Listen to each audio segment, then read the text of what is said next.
profiling have been around for many, many years. And affect people at work, at home, and at school. But no one tried to put a stop on racial profiling of ever happening in the future.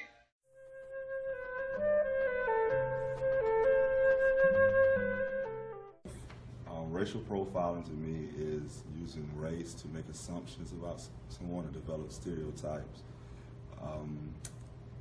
I believe also that it's used to give the dominant culture a positive result and have a negative impact on the person who's being racially profiled.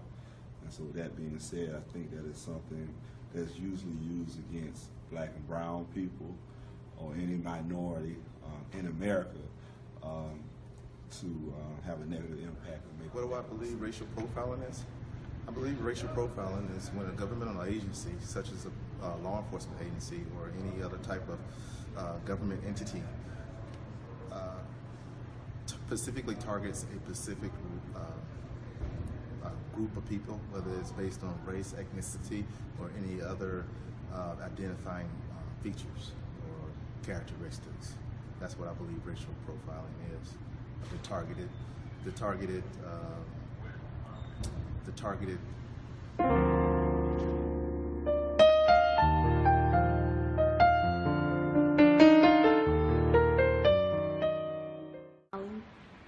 I think one thing that a lot of people don't look at is the overlap in racial profiling and socioeconomics. Mm-hmm. Now, obviously, in there are cases where, say, a black Harvard professor is going to be profiled, and that happens. But I think very often it happens to someone who maybe fits a certain socioeconomic, like they dress in an urban way or an inner city way. I feel it's something that happens a lot. Sometimes it's used most likely negatively, especially in urban communities in which racial profiling is used to lock up and use as an excuse to target a certain community or group of people. I feel like because of racial profiling, a lot of statistics we have when it comes to things such as crime is skewed, because if you always racial profiling, you always think a specific race does a specific crime, then of course they're going to have higher numbers to get locked up in that specific area. And so therefore I think that it is very bad. I feel like it deals with the housing, and it's pretty much how Jim Crow is continuing to live without laws. And I think that's why racial profiling is very dangerous. And I think it's also hard to detect now because we don't use the word race a lot of times when we do profile people now. We use the term thug, which would be for black, or we may say immigrant, which is code for Hispanics. So therefore I think that racial profiling is the new Jim Crow. It is the new civil rights movement that we need to stop, because it's very, very quiet, and you can't stop it really because they do not use race to profile.